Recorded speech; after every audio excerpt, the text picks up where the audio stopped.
They thought I did not hear, but I did. I heard every syllable, each one landing like a pebble thrown against glass until the pain trembles with the certainty it will soon crack. "She can't pay anyway," my grandson said, his voice not low enough to spare me, not high enough to announce it as a joke, but pitched exactly in that cruel middle ground where you can claim innocence after the damage is done. It was at the pharmacy counter under the bright, indifferent lights that flatten every face into something tired and a little sickly. I had walked there myself, with care, with effort, because the bus leaves me a block away and the pavement is uneven. My shoes are worn in the places that speak of years rather than miles.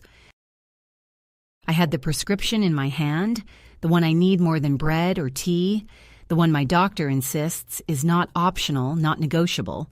And still he said it, loud enough for the cashier and the woman behind us with a cart of diapers and chewing gum to glance at me, then quickly away.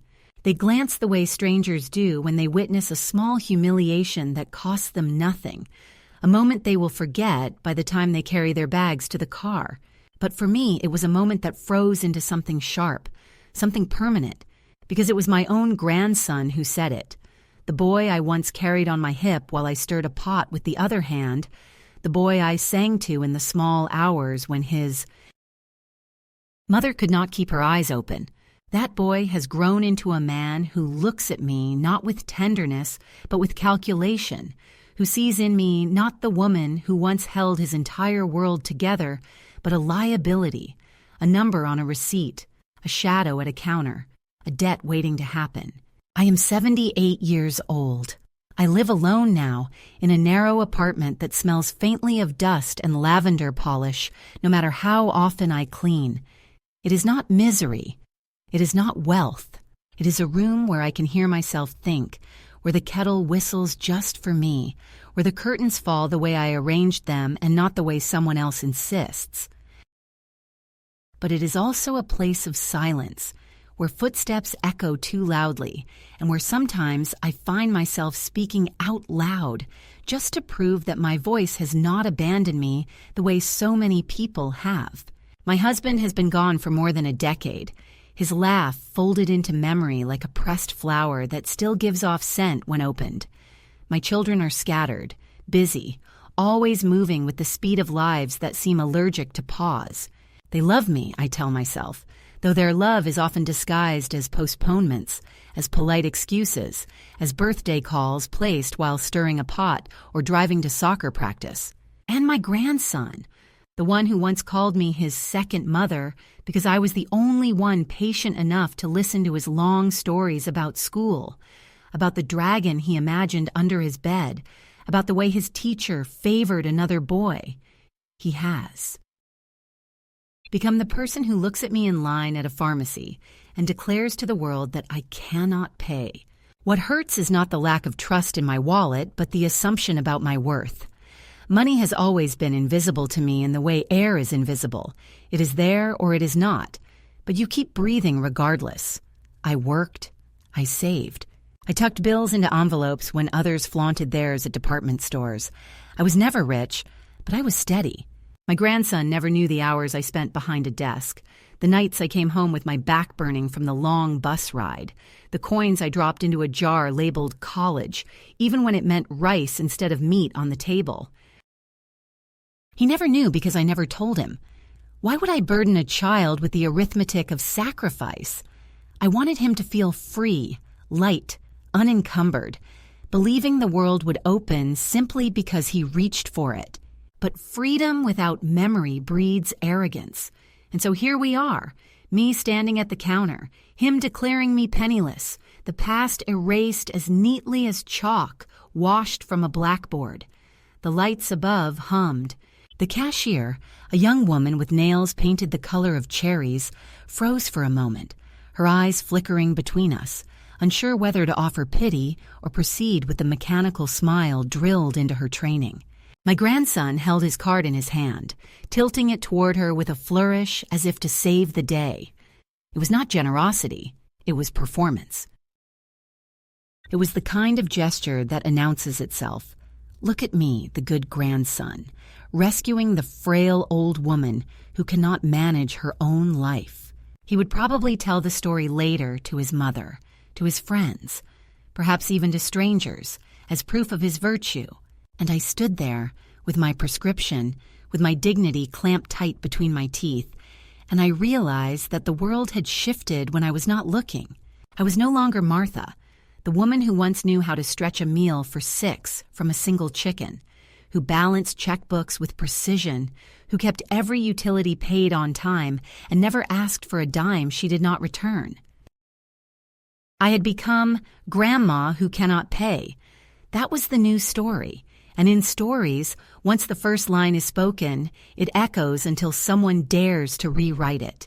I walked home slowly after that day, the little white bag of medicine pressed against my side like contraband. My grandson walked ahead, phone in hand, already elsewhere. He did not notice the way I stopped at the corner to catch my breath, the way I shifted the bag from one hand to another as though it were heavier than it was. He did not look back. Why would he? He had already done his part. I followed behind, counting the cracks in the pavement, remembering the days when he could not take 3 steps without looking over his shoulder to see if I was there, when my presence was his anchor. Now it seemed my presence was an inconvenience, a reminder of something he wished invisible. At home, I placed the medicine on the table, boiled water for tea, and sat in my chair by the window. The city moved outside with its usual rhythm, people carrying groceries, children dragging backpacks, buses sighing at the stop. I thought about the sentence, "She can't pay anyway," and realized it was not just a careless remark. It was a verdict. It was a stripping of identity.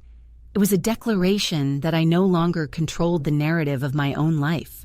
And for the first time in years, perhaps decades, I felt something stir in me that was not resignation, not quiet acceptance, but a kind of anger that burned low and steady, like a candle that refuses to go out. It whispered to me that I was not finished, that I was not yet the caricature he wanted to paint. And somewhere in the back of a drawer, behind scarves folded and refolded too many times, lay the object I had almost forgotten, the one my husband insisted I keep untouched. A card black as midnight, heavier than it should be, embossed with letters that had always frightened me with their authority. He had placed it in my hand years ago and said, "For emergencies only. For when you need to remember who you are, I have not touched it in more than 10 years. But that night, after my grandson's careless betrayal, I opened the drawer and traced the edges of the envelope that contained it. My hands trembled, not from weakness, but from recognition. Perhaps this, I thought, was the emergency. Not the absence of money, but the absence of respect. Not the lack of means, but the lack of memory. The next time it happened, there was no way to pretend it was accidental, no way to soften it with excuses about nerves or misunderstanding, because humiliation, once spoken aloud, becomes easier to repeat, as if the first time opened a door that will not close again. And so, a week after the pharmacy incident, we returned to the same place, the same bright counter, the same indifferent lighting, and I carried another prescription that had to be filled, my grandson at my side scrolling through his phone, and I could already feel the tension in my chest, as if the words were waiting for him like old companions eager to be released. I handed over the slip. The pharmacist typed my name into the glowing screen, and as she read the price aloud, a sum not small but not catastrophic either, he gave a sharp theatrical sigh, the kind of sound designed for an audience, and this time he did not even lower his voice or attempt to shield me. He simply said, "She doesn't have it. I'll cover it. Just ring me up." And the way he said it turned my existence into a transaction, as though my health was a charity project he had volunteered, for something that elevated him in the eyes of the young cashier, who now looked at me with a mixture of pity and impatience, as if to ask why I could not simply disappear so that the clean efficiency of her day could continue without the complication of my need. I wanted to speak, to correct him, to reach into my bag and pull out the neatly folded bills I had prepared for exactly this purpose. But in that moment, the muscles of my throat closed around my voice, and what emerged instead was a silence heavier than any word I could have chosen. The cashier took his card, swiped it, handed back the receipt with a perfunctory smile that belonged more to the screen behind her than to us, and my grandson pocketed the slip like a medal, turning to me with a grin that carried no warmth, only self-satisfaction, and he said, "All taken care of, Grandma, don't worry about it," as though I should thank him for erasing me. That was the moment when the betrayal became undeniable. Not just a careless remark, not just a generational misunderstanding, but an act that rewrote the story of who I was in the eyes of others. Because standing in that pharmacy line, I was no longer the woman who had once balanced budgets with care, who had held a family together through years when the paychecks barely stretched to the end of the month, who had gone without new shoes so her children could have proper notebooks, who had hidden small luxuries for birthdays inside flour tins where no one would find them. No, in that line I was simply a dependent, a figure of pity, someone incapable. And the cruelest part was that the author of this new story was my own grandson, the child whose first steps I had clapped for, whose scraped knees I had kissed, whose drawings I once pinned to the refrigerator as if they were masterpieces destined for museums. When we walked out onto the sidewalk, the cold air pressing against my cheeks, I tried again to say something, anything, but he was already talking into his phone, laughing with someone else, his free hand gesturing in the air, dismissing me, not with words but with absence, as though I had become invisible the moment we left the counter. I trailed behind him, each step a negotiation with the pavement, each breath heavy with the realization that something irreversible had shifted. And by the time we reached the bus stop, I knew with clarity that what had happened inside that pharmacy was not a small embarrassment, not even an isolated cruelty, but the beginning of a new pattern, one that would spread quietly, insidiously into the spaces of our family life, reshaping how I was seen, how I was spoken about, how I was allowed to exist. That evening, at dinner in my daughter's house where the table gleamed with polished wood and plates set like a photograph in a magazine, I heard it again, not from him this time, but from her, my daughter-in-law, who smiled too sweetly and said, "We're just so grateful he looks after you, Mom, making sure you get everything you need." And though the words were dressed as kindness, I felt the sting beneath them, the implication that I had become someone to be looked after, monitored, accounted for, like a fragile piece of furniture that might break if left unattended. My grandson smirked at the remark, basking in the recognition, and I realized he had already told them, already constructed a version of me that required his guardianship, a version where I was no longer the matriarch, but the dependent, the weight to be carried, the story to be told at gatherings with a sigh and a shake of the head. I ate my food slowly, the taste dulled by the bitterness rising in my chest, and I kept my eyes on the plate because if I looked up, I might have seen the triumph in his face, or worse, the indifference, and I could not bear either. Instead, I remembered the envelope hidden in my drawer at home, the one my husband had given me with quiet insistence all those years ago, the one that contained the card so heavy, so dark, that I had always treated it like something dangerous. Something reserved for the kind of catastrophe you do not speak of until it arrives. He had pressed it into my hand and said, "Promise me you'll never let yourself be small. Promise me you'll remember you have this." And at the time, I had laughed, telling him I was already small, that I had been small all my life. But he shook his head and said, "No, you are the one who holds us together. And if the day comes when they forget that, use this." That memory burned inside me now, as I sat at the table with the people who were supposed to be my family, who spoke around me as if I were a side note, as if my years of labor and sacrifice had evaporated the moment my grandson slid his card across a pharmacy counter.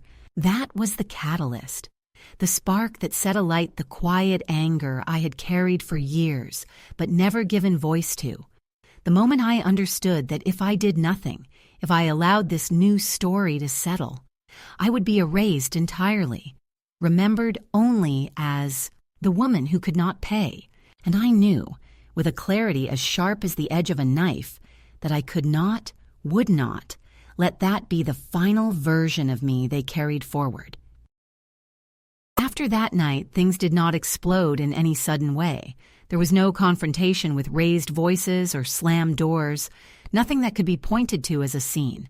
But instead, there was a slow seeping, like water under floorboards, silent at first, invisible, until the wood begins to warp and groan, until you realize that the damage has already become part of the structure.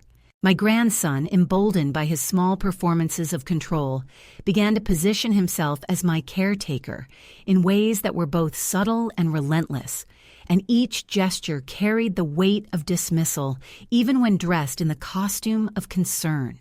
When we went to the grocery store together, because he insisted it was easier for him to drive me than for me to walk or take the bus, he would reach for my list and skim it quickly with a frown, crossing off items without even asking, saying, "You don't need this, Grandma, it's too expensive," or "This isn't good for you, let's not."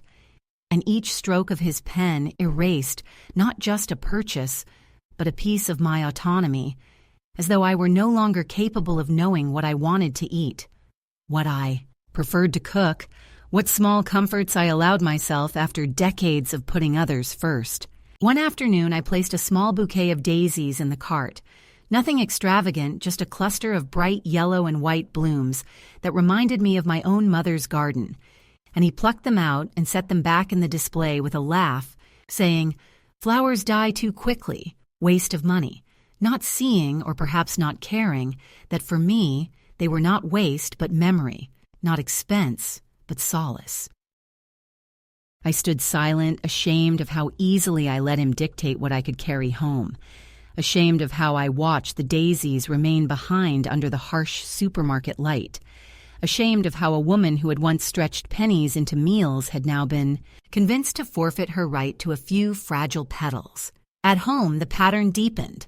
He began checking the receipts I laid on the counter, scanning them as though searching for evidence of irresponsibility, and each time he would sigh or shake his head, not loudly but loud enough for me to hear, an orchestra of judgment that needed no words.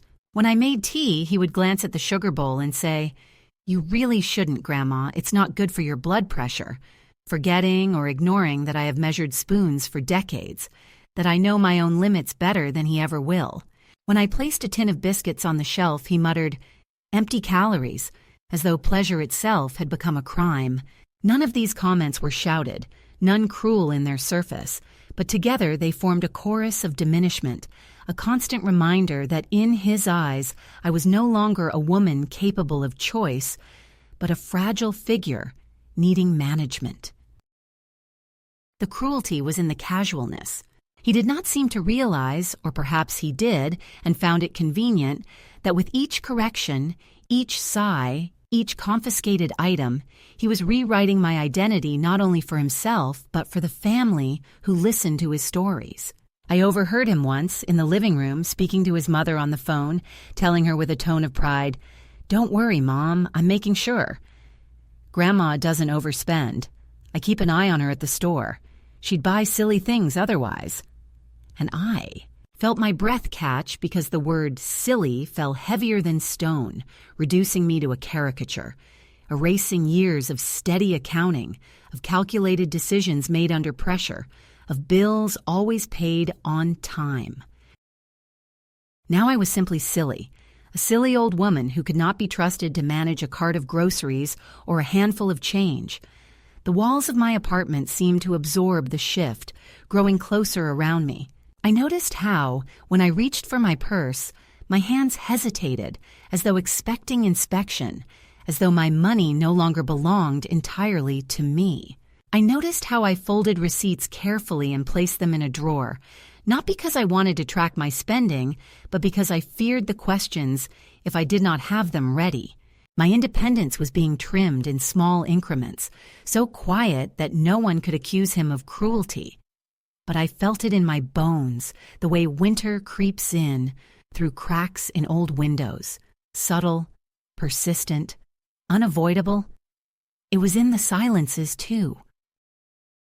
When we walked together, he no longer asked about my past, about the stories he once begged to hear of his grandfather, or of the years when we lived in the small house by the river. Instead, he spoke of his own life, his friends, his frustrations, occasionally pausing to offer me advice I had not requested. "You should think about moving in with us eventually, Grandma," he said one evening as we carried groceries up the stairs. "It would be easier for everyone. You wouldn't have to worry about bills or shopping, and we'd keep an eye on you." I nodded, not because I agreed, but because the fight had drained from me in that moment, and I thought about how invisibility often begins with acquiescence, with the small nods that keep the peace, but carve away at the self.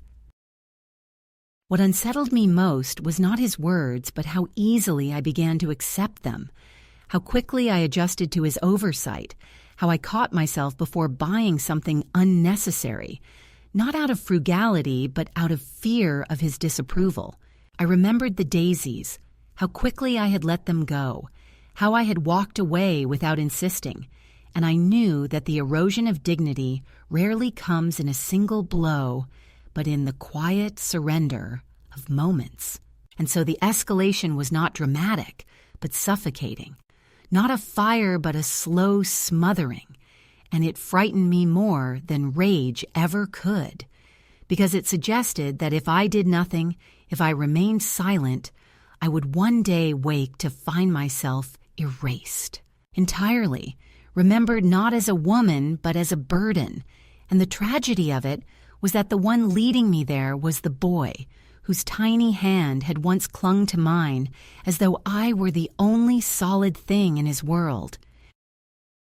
It was on a gray afternoon, the kind of day when the sky seems to press down on the rooftops and the air carries a heaviness that makes even the birds hesitate to fly, that I opened the drawer where I had kept the envelope all these years, the one my husband had given me with such solemn insistence, and though I had touched it many times before, smoothing the edges, adjusting the pile of scarves that lay above it, I had never dared to slide the card out and look at it directly, as if doing so would admit defeat, as if acknowledging its existence meant I had finally reached the point of catastrophe he had once warned me about.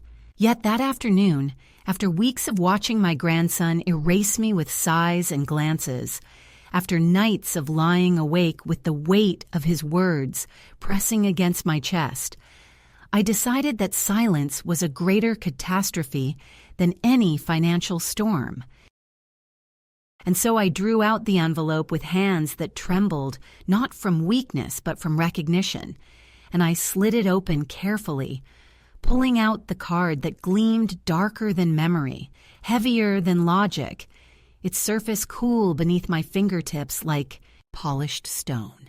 I sat with it in my lap for a long while, listening to the kettle whistle in the kitchen, hearing the faint hum of traffic outside, and I remembered the day he had pressed it into my hand, my husband, with that look he always wore when he wanted me to take something seriously, a look that mixed tenderness with steel.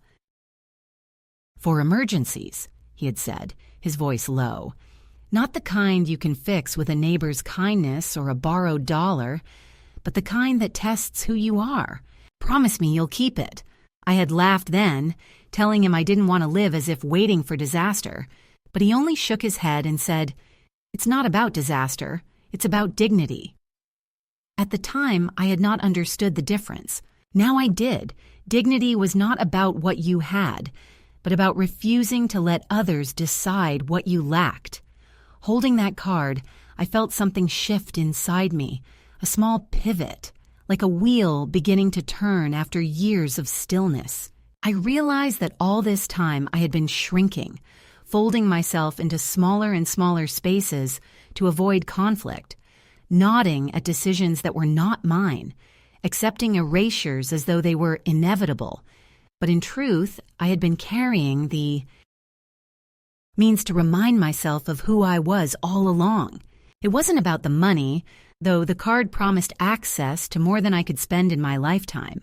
It was about the symbol, the weight of my husband's faith in me, the tangible reminder that I had earned, through years of sacrifice and work, the right to stand without apology. That night, I placed the card on the table beside my cup of tea and stared at it as if it were a mirror. I thought about the years I had lived quietly, about the long days when I cooked meals from scraps, and the longer nights when I balanced the checkbook by lamplight, always ensuring that the family never knew the full extent of the tightrope I walked.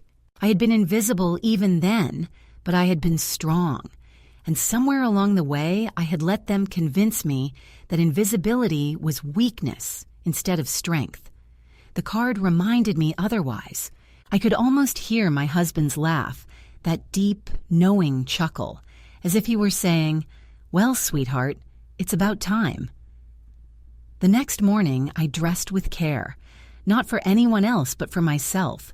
I pulled out the navy dress I hadn't worn in years, the one that still held the faint scent of lavender from the sachet I kept in the drawer, and I buttoned it slowly, savoring the way the fabric settled against me, reminding me of the woman I had been when I first wore it to a dinner decades ago. I slipped the card into my wallet, not hidden in an envelope anymore, but resting firmly in the place where it belonged, beside my ID, beside the cash I carried, beside the coins that clinked softly when I closed the clasp. I felt taller walking out the door, though my steps were as measured as ever, and the air seemed less heavy, the sky less oppressive, as though simply carrying the card had shifted the balance between myself and the world. For the first time in weeks, I bought something unnecessary on purpose. I stepped into the corner bakery where the scent of sugar and yeast filled the air like an embrace, and I ordered a slice of cake, lemon with cream, the kind I had always loved but rarely indulged in. I handed over a few bills. Not the card, not yet, but when the cashier returned the change, she looked at me as if I were simply a customer. Nothing more, nothing less. And I realized how long it had been since I felt that kind of neutrality, that absence of pity or patronization. I carried the cake home in a little white box, placed it on the table, cut myself a generous slice, and ate it slowly, savoring each bite as though I were reclaiming not just a flavor, but a right. And in a way, I was. That evening, when my grandson arrived unannounced, as he often did, poking his head into the kitchen and scanning the counter for signs of what I had purchased, I did not rush to hide the box. I let it sit there in plain sight, the bright white cardboard glowing against the wood. And when he asked, "What's that, Grandma? You bought cake?" I met his gaze steadily and said, "Yes, I did." For myself, he frowned, muttered something about sugar and health, but I did not reply. Instead, I lifted my fork and took another bite while he stood there watching, and for once, it was he who fell silent. That was the shift, small and quiet, but unmistakable. The realization that I did not need to fight with shouting or grand gestures, that I could resist by simply choosing, by refusing to apologize for the space I occupied, for the money I spent, for the pleasures I allowed myself. And though he did not know it, the black card in my wallet pulsed with possibility, a silent ally waiting for the moment when I would need it, reminding me that the story he had begun to tell about me was not the final word.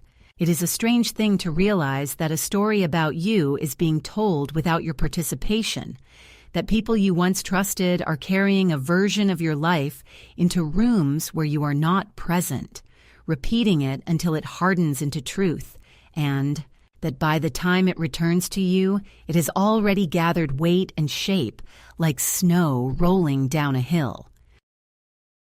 That was what began to happen after the cake.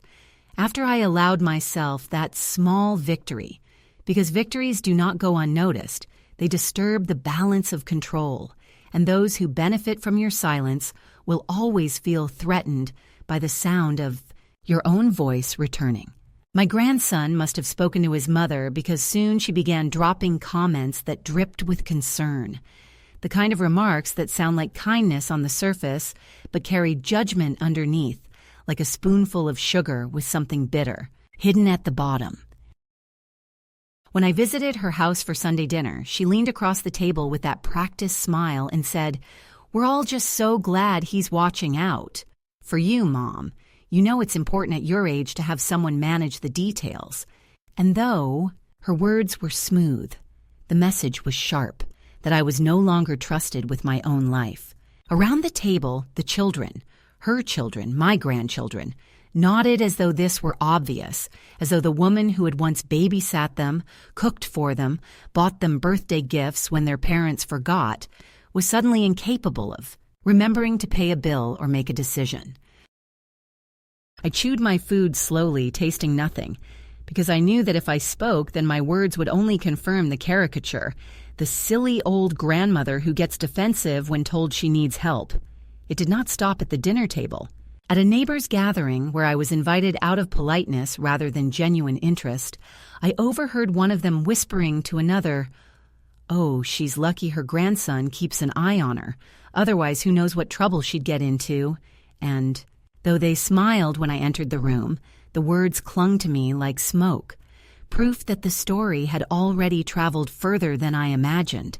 I thought of the daisies in the supermarket, how easily they had been plucked from my hands, and realized that my dignity was now being plucked in the same casual manner, replaced with a narrative more convenient for those who preferred to see me. Small, the escalation was subtle but relentless. My phone began to ring more often, my daughter's voice on the other end asking not how I was, but whether I had remembered to take my medicine, whether I had enough money for groceries, whether the heating bill was too much for me to manage.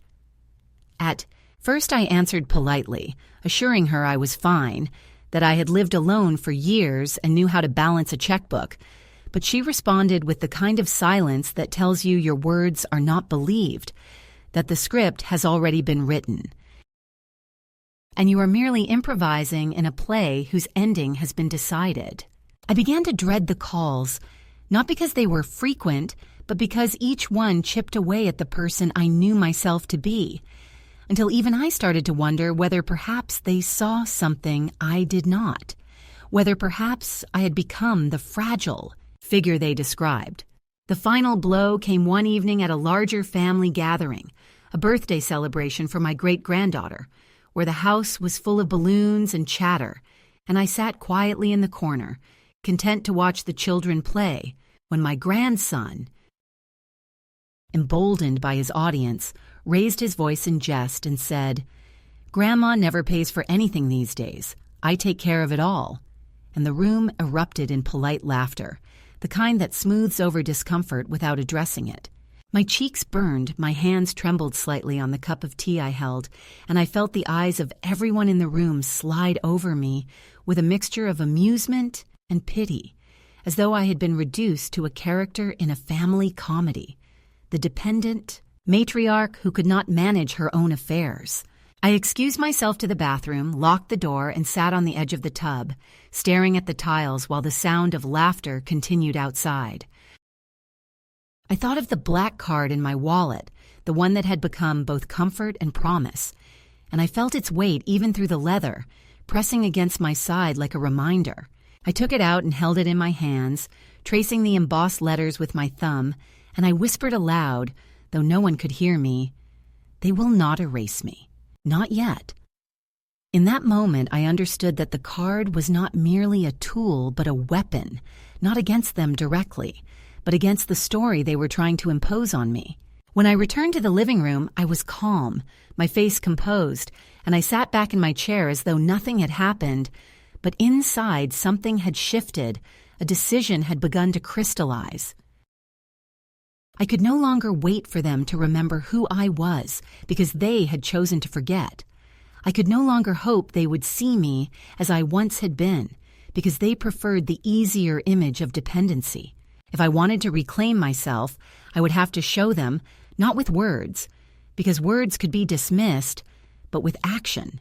Something undeniable, something public, something that could not be rewritten in their favor. In the days that followed, the pressure increased. My daughter suggested gently, almost casually, that I consider moving into an assisted living facility, just so you don't have to worry about all the little things. My grandson began showing me brochures for senior apartments, slipping them onto the table with a smile that did not reach his eyes, saying, "It would be safer, Grandma. You wouldn't have to manage on your own." Each suggestion was framed as care, as protection. But beneath the gloss of kindness lay the truth. They wanted control. They wanted to manage not only my money but my existence, to fold me neatly into a space where I could be monitored and contained. I resisted with silence at first, folding the brochures and placing them in a drawer, letting their words drift past me without response. But silence is its own kind of consent, and I knew they would interpret it as weakness. So, one morning, after another phone call full of questions about my bills and whether I had enough to last the month, I opened my wallet, slid the black card into the slot where it gleamed like a secret, and told myself that the next time they tried to perform my dependence in public, I would end it, not with anger, but with proof. The moment came sooner than I expected. Back at the pharmacy, standing again under those humming lights, the cashier calling out the price of my prescription, my grandson sighing dramatically, reaching for his card as though stepping into a role he had rehearsed, ready once more to cast me as the helpless grandmother. But this time I was ready. I placed my hand over his, firm but not harsh, and I said in a clear voice, "No, I'll pay." He laughed lightly, trying to turn it into a joke, saying, "Grandma, don't be silly." But I had already drawn out the black card, laying it on the counter with a steadiness that surprised even me, and I watched the cashier's eyes widen. Slightly as she picked it up, swiped it, and handed me the receipt. The machine beeped its confirmation, the slip of paper slid across the counter, and for the first time in weeks I felt the ground solid beneath me. My grandson stared, his mouth opening as though to speak, but no words came. The silence that followed was not mine this time. It was his, heavy and awkward, thick with the realization that his story had been broken, that the version of me he had offered the world could no longer stand unchallenged. I folded the receipt carefully, placed it in my wallet, and picked up the small white bag of medicine. Then, without looking at him, I said, "Shall we go?" My voice was calm, almost casual, but inside I was trembling, not from fear, but from release, as if I had just cut through a rope that had been binding me for too long. As we stepped outside into the air, I felt taller. The sky seemed brighter, and the weight of weeks of humiliation began to lift. I knew the battle was not over, that there would be more whispers, more attempts to diminish me, but something irreversible had happened at that counter. The story had changed, and I had written the new line myself. I woke before the sun, the room still blue with that thin hour when the city holds its breath, and I made coffee the way I always do, measuring the grounds with the same spoon I used when my husband was alive. And while the kettle hissed, I took the black card from my wallet and set it on the table beside the folded list I had written in careful handwriting the night before. Not a list of groceries or errands, but of decisions, each one small on paper and enormous in consequence. And I told myself that the only way to end a story someone else is telling about you is to write a new chapter in ink that will not wash off. I dressed slowly, buttoned the navy dress that makes me feel less like a shadow, put on my coat even though the day promised warmth, and walked out into the pale morning with my bag heavy not from what it carried, but from the certainty that by evening my life would no longer fit where it had been placed. At the bank, I asked for the branch manager, not because I wanted to be dramatic, but because precision matters when you are closing doors.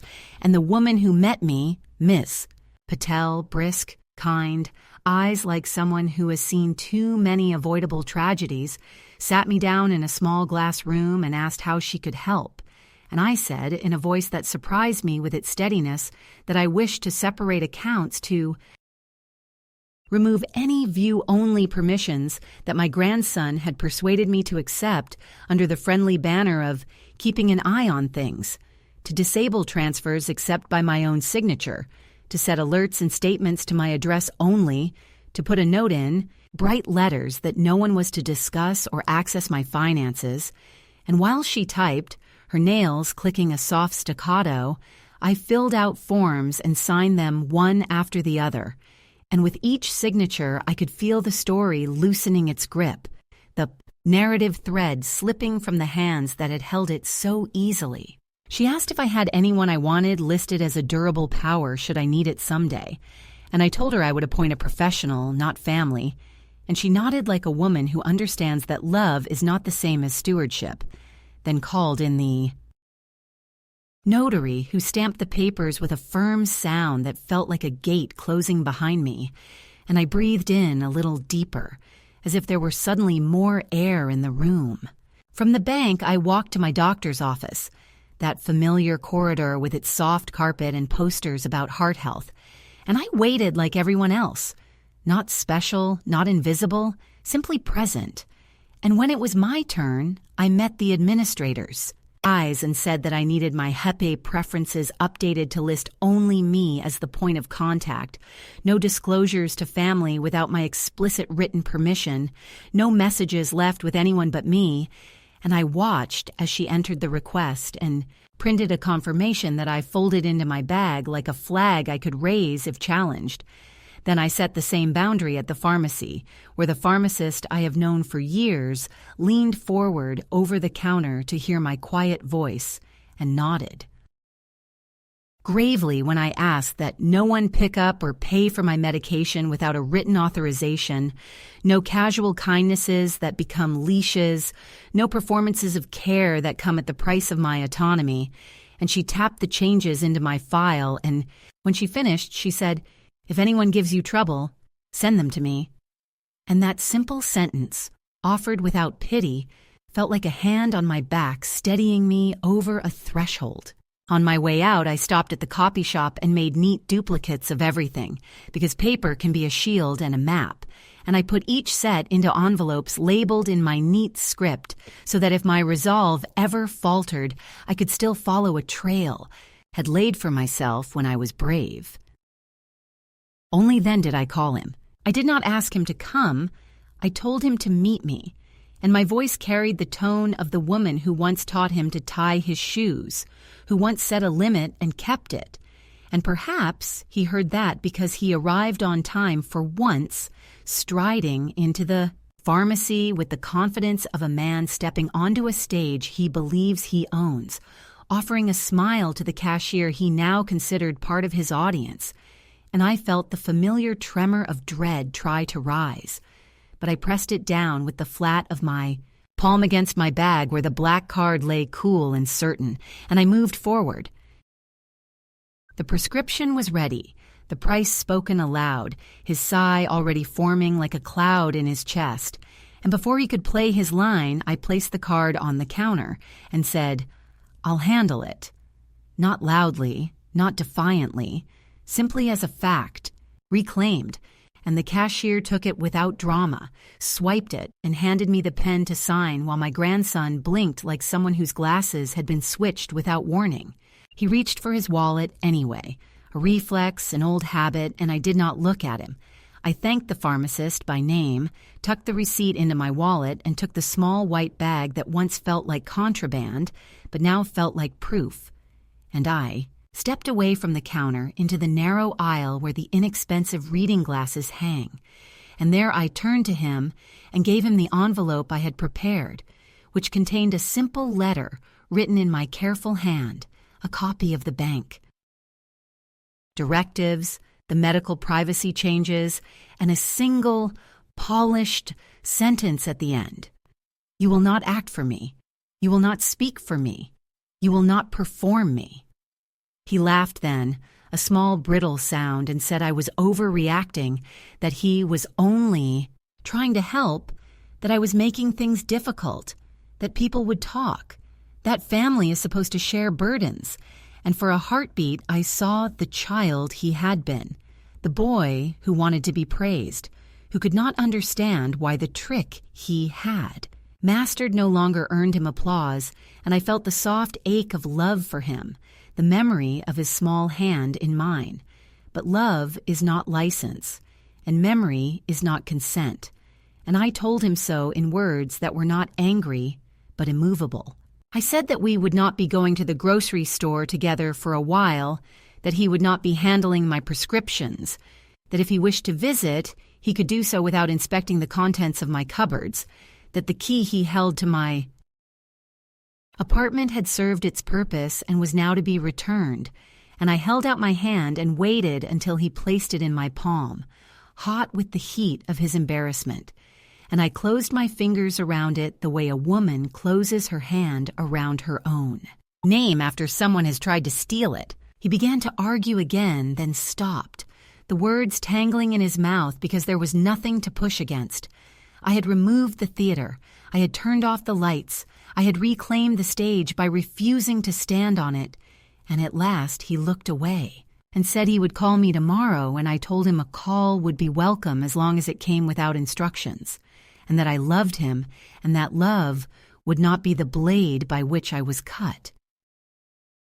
When I stepped back into the street with the medicine in my bag, the air felt different, not warmer or cooler, not lighter or heavier, but personal, as if the city had shifted a quarter turn to regard me directly, and the ground under my shoes did not wobble the way it had in the weeks of quiet erosion, and I walked not home at first, but to a small store I have always liked, the one that sells practical things in muted colors, and I bought a wallet with a clean clasp and a sturdy lining, not fancy but well made, and on the sidewalk outside I emptied the old one, smoothing the receipts and the small notes I keep for myself, and I slid the black card into its new place with a deliberate care that felt ceremonial, the way you place a photograph on a mantle or a book back on the shelf it belongs to.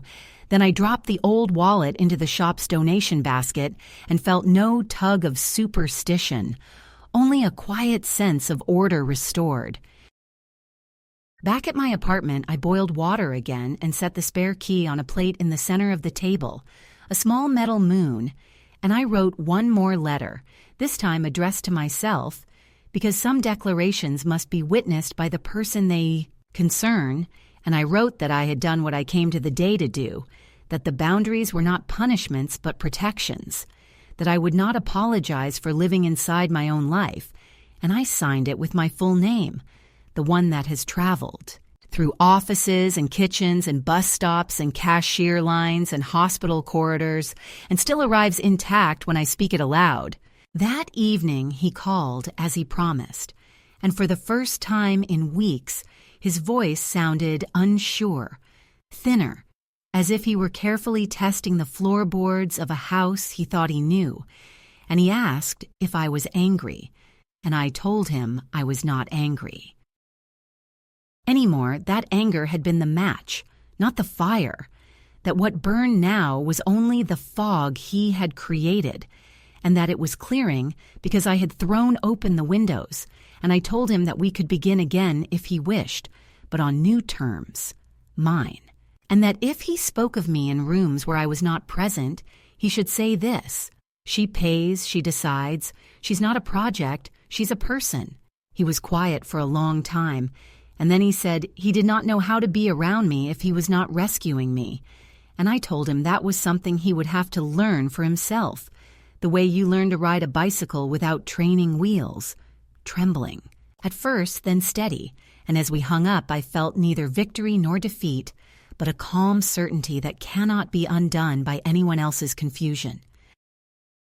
Before bed, I opened the window a little and let the night in, the city breathing its mixed breath of buses and distant frying onions and the faint sweetness of someone's laundry, and I took the small white pharmacy bag from my purse and set it next to the card. Not as trophies, but as tools. Not as proof for others, but as reminders for me. And I said my husband's name into the room because sometimes you have to hear yourself speak to know you are still here. And I told him that I had used it, that I had done it in daylight with my back straight and my voice steady. And I felt, absurdly and completely, that he was pleased. Then I turned off the light and lay down, and for the first time in a long while, sleep came without negotiation, because tomorrow would not require me to shrink to fit anyone's story, and that is an ending that is also a beginning, and it cannot be taken back. The morning after Kieran left, the house was hushed in that way. Old houses are when they seem to hold their breath, and I sat at the kitchen table with a cup of tea, cooling slowly between my palms, the steam rising and fading like the remnants of a storm that had finally passed. I looked around at the modest walls, the worn floorboards, the chipped mug Joyce always insisted was lucky, and I realized that for the first time in years, perhaps decades, I was not bracing myself for the next dismissal, the next instruction, the way next reminder that I was tolerated rather than wanted. Instead, I felt the peculiar weightlessness that comes when you stop fighting for a seat at someone else's table and begin setting your own. I thought of the pharmacy counter, the white paper bag, the black card pressed firmly in my hand, and how that small gesture had rippled outward until it became not just a payment, but a declaration. The line that divided silence from speech, erasure from existence. Kieran's visit had sealed it. His quiet eyes, the way he listened without pressing, the simple truth of his presence. It had shown me that love can survive without control, that connection is not the same as surveillance, that being remembered for who you are is more valuable than being paraded as what others wish to display. He carried pieces of me forward, not as obligations or burdens, but as memories he had chosen to keep, and in his voice I heard not pity, but recognition. It was enough, more than enough, to remind me that I had not been erased completely, that the threads of my life still ran forward into hands willing to hold them gently. In the evenings now, I sit on the porch with Joyce, each of us wrapped in quilts that smell faintly of lavender and detergent, sipping tea or sometimes the boxed wine she favors, and we watch the street grow quiet under the soft haze of the streetlights. Franklin the cat sprawls at our feet, twitching in his sleep, and we do not need to fill the air with chatter because the silence feels earned, no longer imposed. Sometimes Arthur joins us, his cane propped carefully against the step, his stories wandering from birds to weather to half-remembered jokes, and I let the rhythm of ordinary companionship wrap around me like a second blanket. It is not the family I once thought would cradle me in old age, but it is family all the same, chosen in small acts of trust and tolerance, built from the simple agreement not to diminish one another.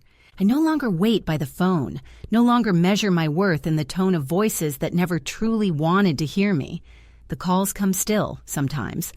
Adam's clipped messages, Lisa's rehearsed concern, but I do not answer.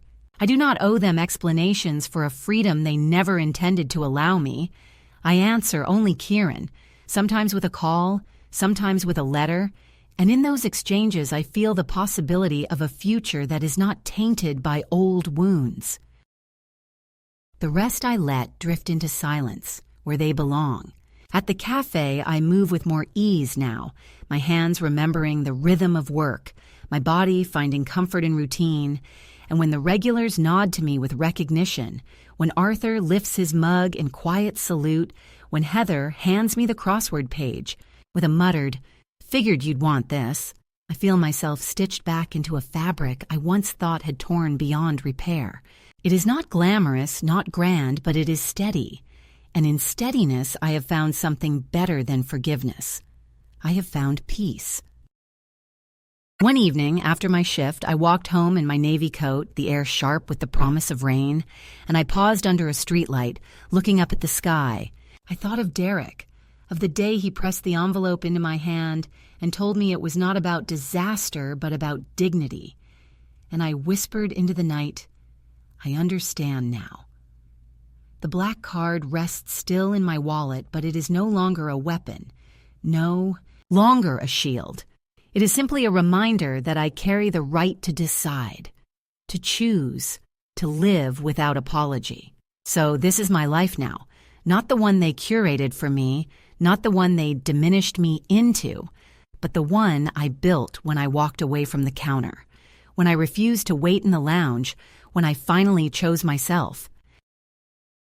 And if you, whoever you are, find yourself listening to this, waiting in some room where you have been placed, told to sit quietly until someone comes back for you, I want you to know, you are not luggage. You are not an afterthought. You are not invisible unless you agree to be.